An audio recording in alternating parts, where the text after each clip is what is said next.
Hello, Play for Performance audience. This is David Ledgerwood, and I am not the host of this podcast, but I do know her very well, and I want to introduce her to you. This is the Play for Performance maestra, Jolynn Ledgerwood, who also happens to be my lovely wife. So as a former podcast host of many episodes, it is my distinct honor to introduce the host of the ongoing podcast. Jolynn, you are the Play for Performance owner, and you have invented this entire portfolio of magnificence where people can go and play and actually achieve meaningful goals in their business and their organization and in their life. I would first love to say I am so proud of you. It is a joy to be here with you and introduce you to your own audience. And please do tell us a little bit about what play looks like in that context. Thank you, David, my dear husband. Yes, Play for Performance is a place where we interview fellow play entrepreneurs and or people that encourage play in the workplace. When we let ourselves play and relax from the day-to-day grind of work and the old school board meetings, strategic sessions where everybody sits around a table, flipping pens and taking notes, we really unlock so much more of our brain power, and we unlock a lot of our subconscious that we don't necessarily think about.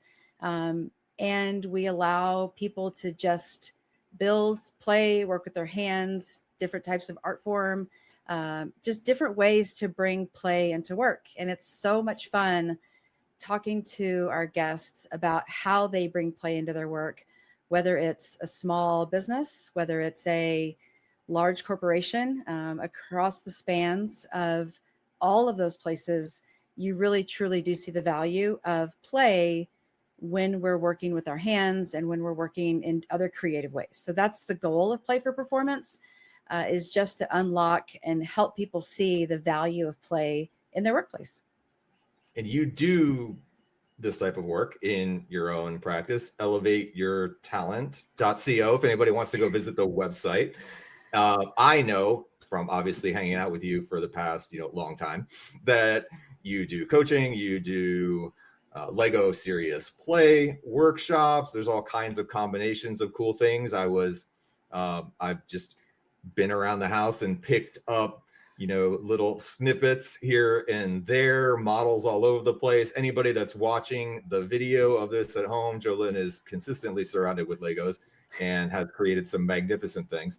I wonder how that really plays out, in a sort of real environment. I have run a lot of team building type of workshops, and everybody stand on the tarp and turn it over, or move your team from A to B, or build stuff with blocks. And I can see the value of group collaboration there, but I love the science behind this type of play methodology, in the sense of it's bringing out a lot of individual creativity and thought that I maybe don't see as much in the team building type of context. Right. So imagine a workplace filled with colorful, familiar shapes of Lego bricks. And then you bring in an audience or a group, a team to play with the Legos. And by facilitating the Lego Series Play way, we ask questions and ask them to build. And it's a slow start. Sadly, a lot of people don't play with Legos as often as I get to. So they start small builds, and then we add to those builds. And the methodology is 4 questions, four steps. We pose the question. They have time to build. We have time to share. Everybody in the room shares their build. And then we ask questions about the build. So we can ask specific pointed questions. Is there a reason you use this piece here? Or I see that you included this there. And a lot of times they don't even recognize that they put that in their builds. So it challenges them to think, why would I have put that in my build? And Lego Serious Play is for everybody. I can imagine in those group sessions, I remember doing ropes courses where there was one person that really stood out as the leader of the group, where they were driving the activity. We should do this next. We should do this next.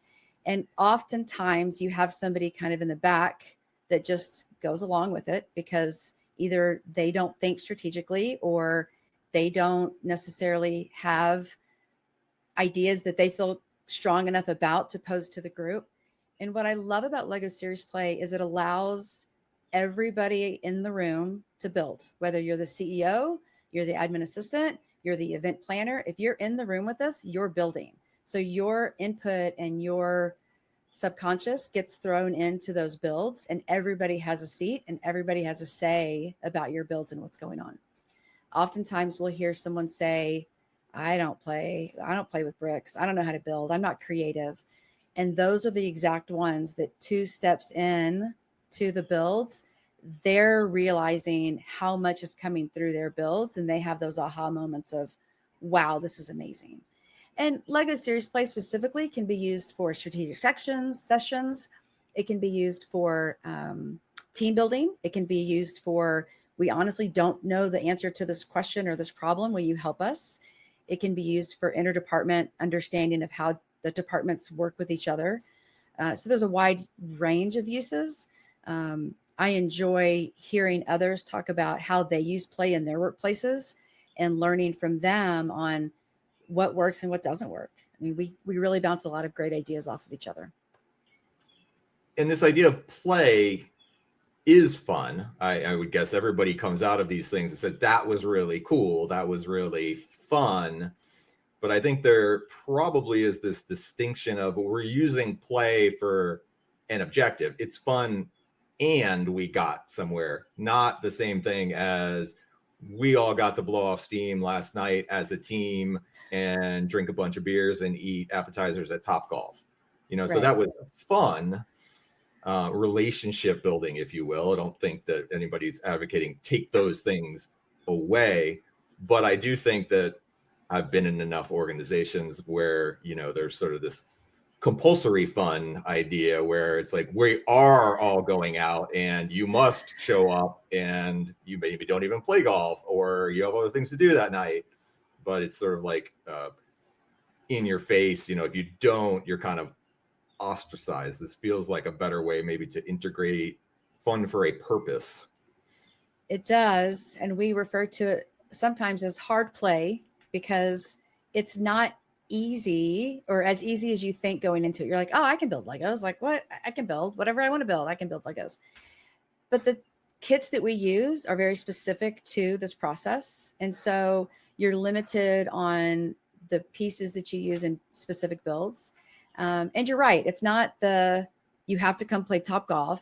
I'm just asking you to build. And sometimes it can be as simple as a pencil cup or a tower or how you're feeling for the day.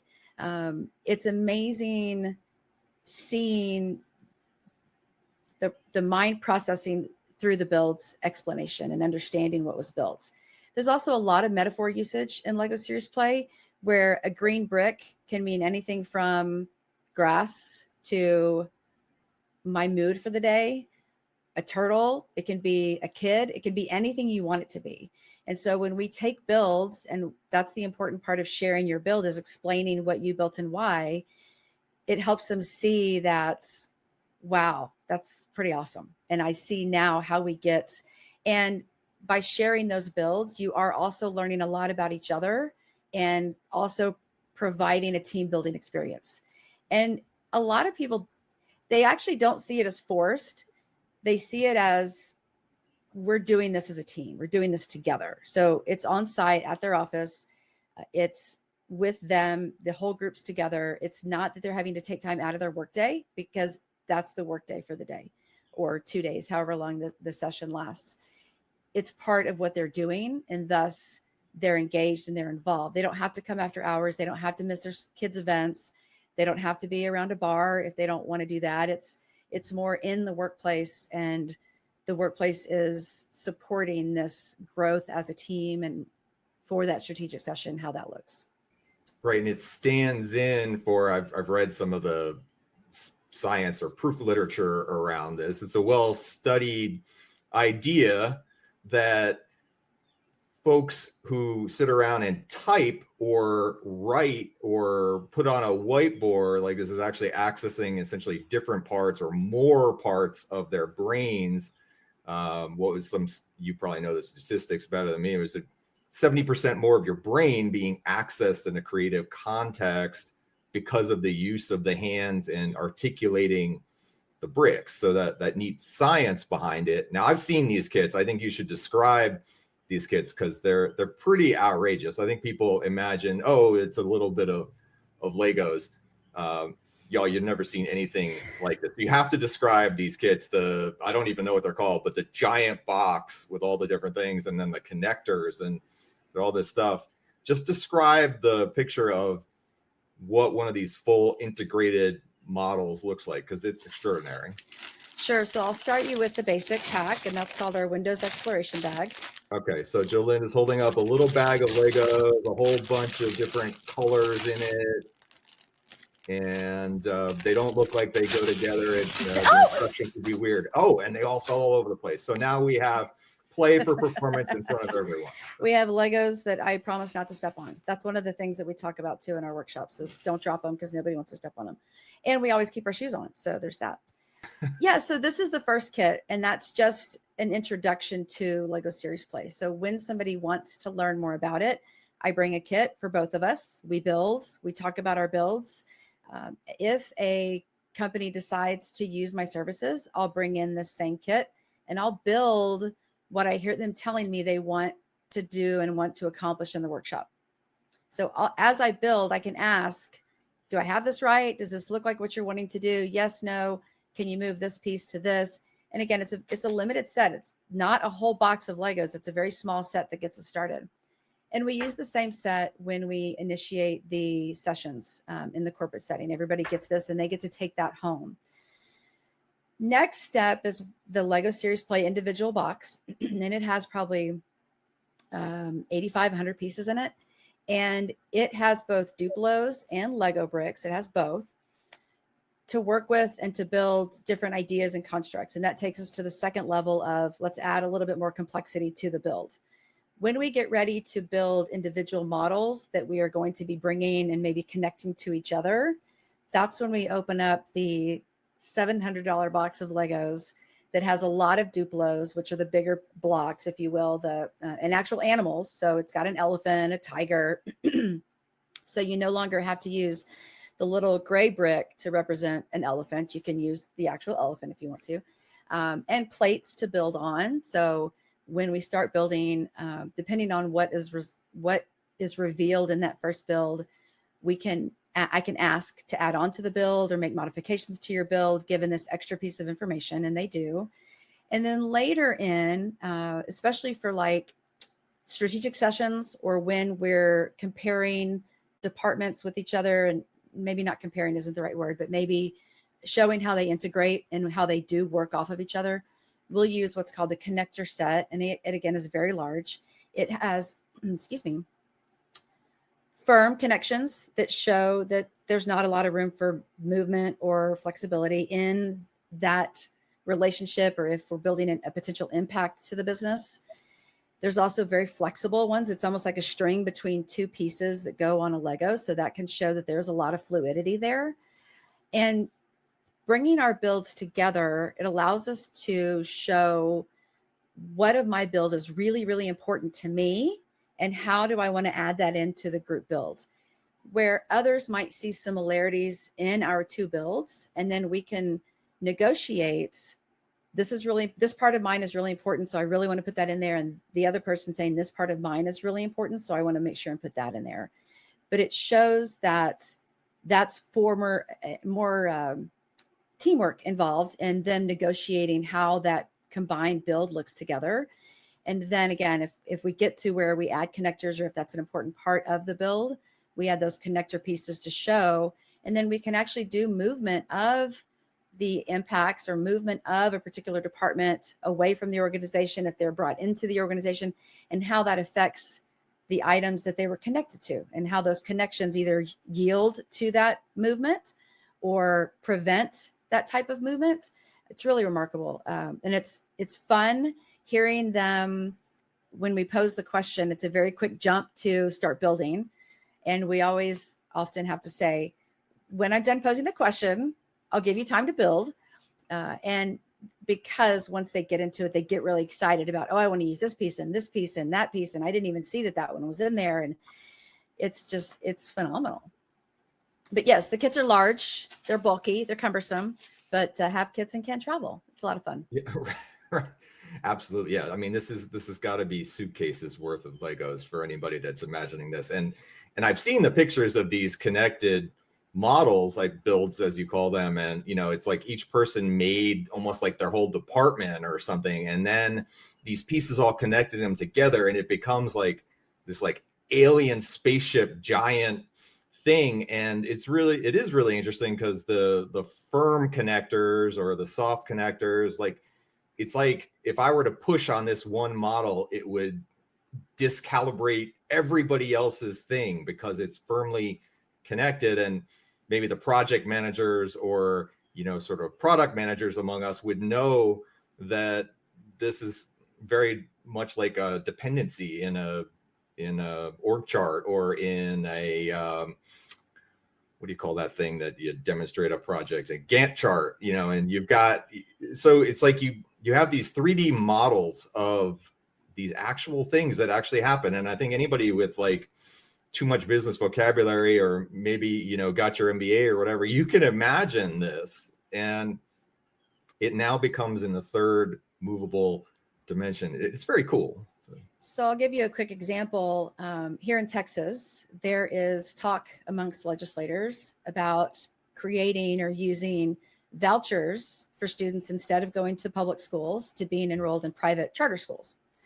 So we had a public school system person in our group, and he built that, what his model was, and that there were direct connectors to the teachers, to the students, and then another group completely separate was the parents.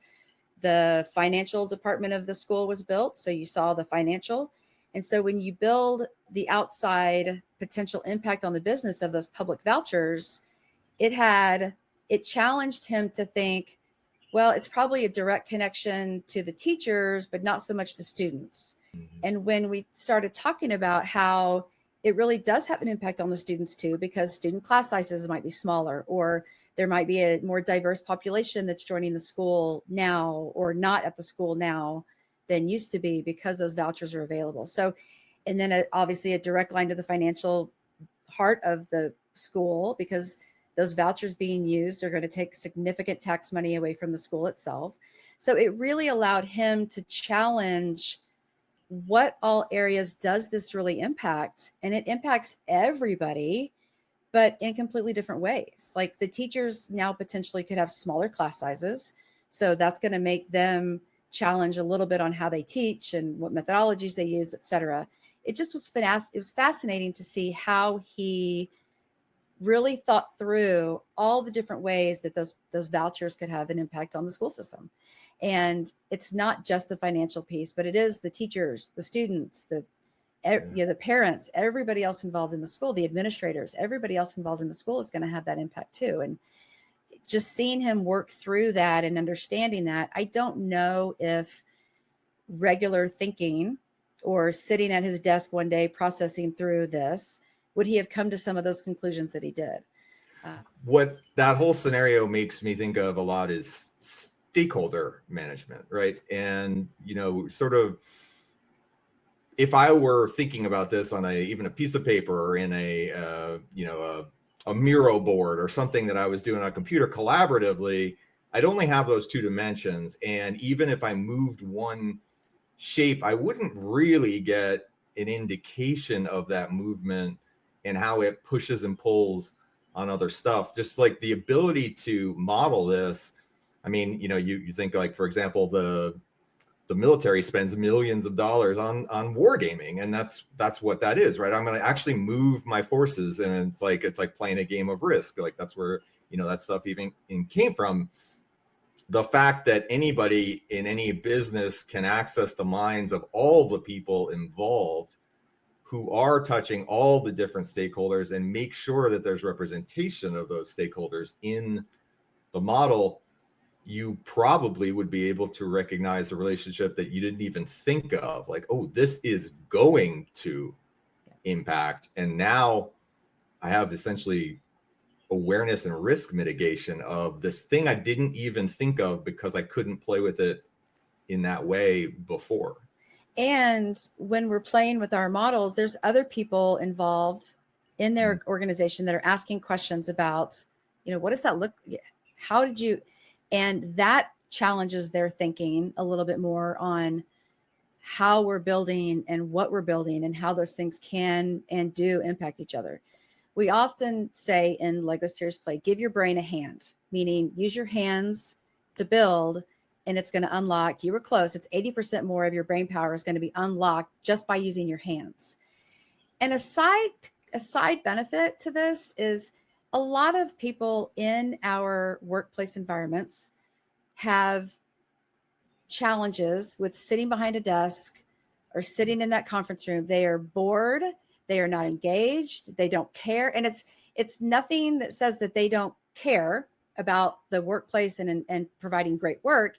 It's that environment just doesn't work for them. They need to be up and moving and engaged and doing things. And that's really a big benefit of this, is you're getting people away from the desk, away from that conference room table. You're putting them in a scenario where everybody's on the same playing field. Everybody's contributing the same build, the same comments, etc., and everybody gets to participate. And for those people that don't like to sit still, that are, ADD or ADHD or any of those, struggles in the workplace, I'm guilty. It just drove me nuts sitting at the desk all day long. Like, I have to be up, and this engages that side of people that, that really does open up their minds. And I didn't even know that I thought this, or I didn't even know that was a consideration for me. Yeah, absolutely. I mean, that speaks to me. I have coworkers who maybe have a speech impediment, or just aren't able to express in that way, but would certainly be able to manipulate, with their hands. And you can watch the different ways that people would express these ideas without having to jam them into a modality that doesn't quite work for them. And I think all of us can relate to the idea of sort of having to go to another damn planning meeting and, oh God, like quarterly, whatever. And it's just like, okay, well, at least I got a day off. It's like the kids talking about a testing day. Well, that sucked, but at least I didn't have to go to class, and you don't want that vibe, right? You want to bring something more positive. And it's very diverse. Like, Legos speak to everybody. It doesn't matter where you come from or where you've been. If you've never played with Lego bricks, it's a lot of fun to play with Lego bricks. And it speaks to any culture. It speaks to any background, any age. It really allows us all to show up at the table with the exact same seats. And it allows us to be here, build, and grow together as a team.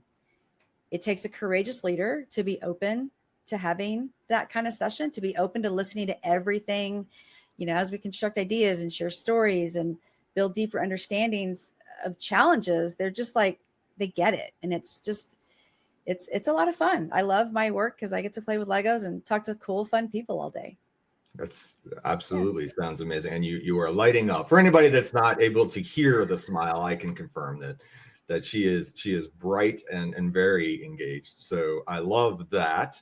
And I'll say one thing, as a business owner and manager, and I have a portfolio of businesses, like, for many of us, the largest cost that we face in business is the expense of paying the cost of having humans come in and do things. And if I can say, well, I get an 80% benefit of accessing that very expensive brain that I paid for versus everybody's always going to talk about what's the ROI of this thing. I mean, it's 80% of the brain that I'm paying for. Like, that's a pretty damn good investment.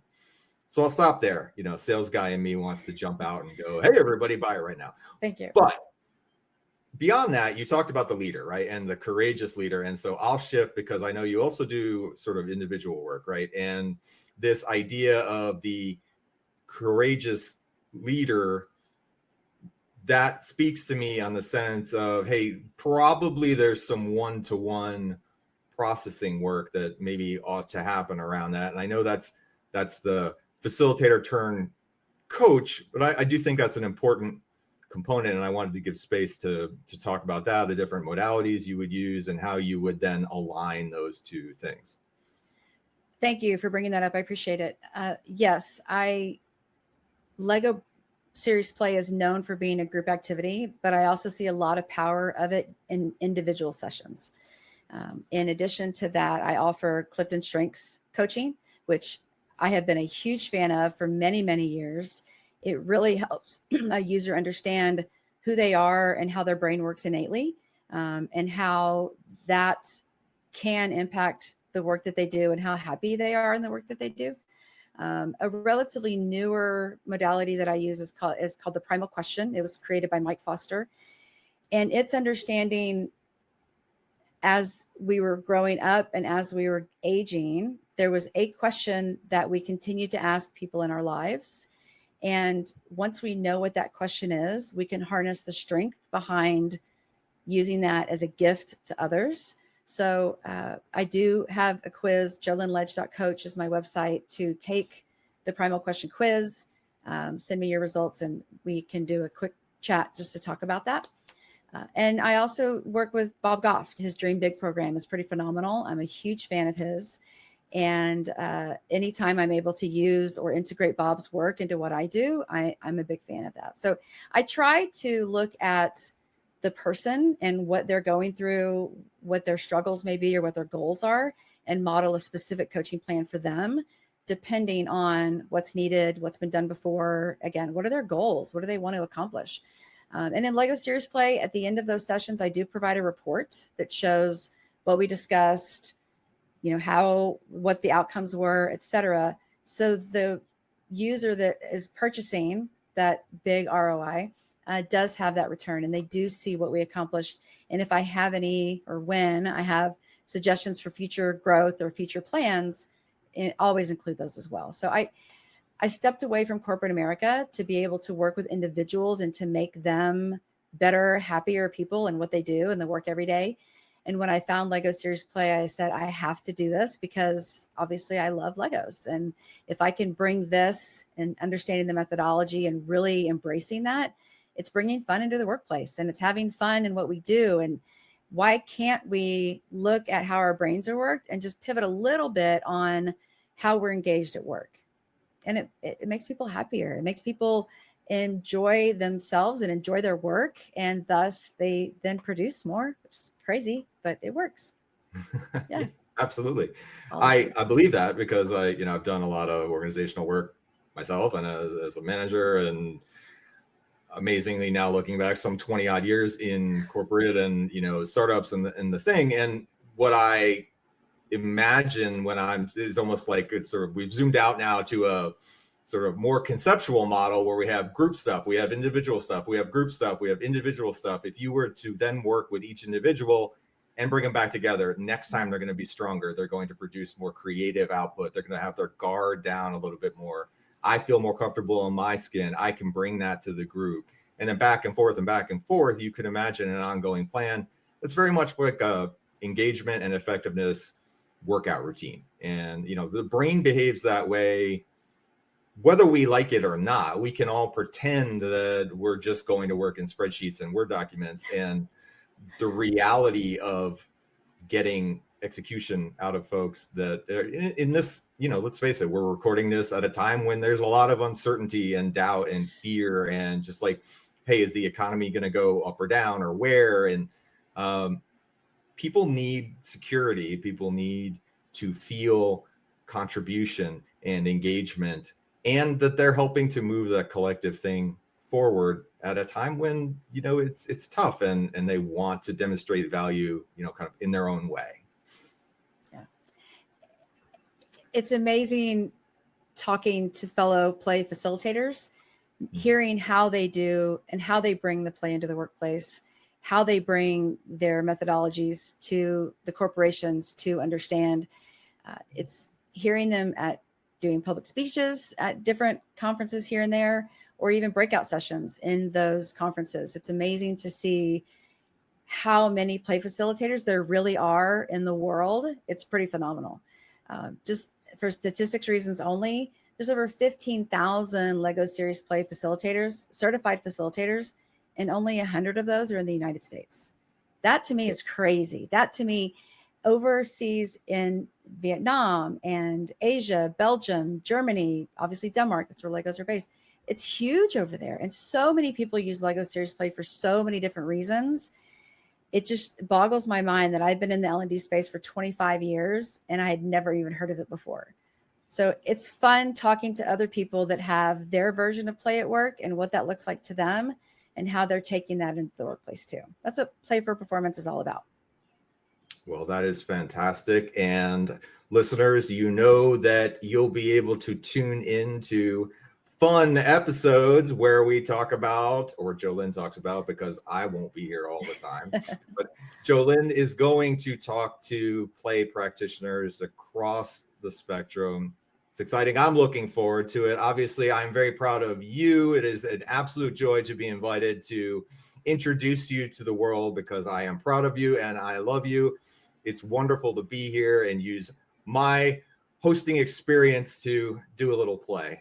Thank you. I appreciate it. It's been fun.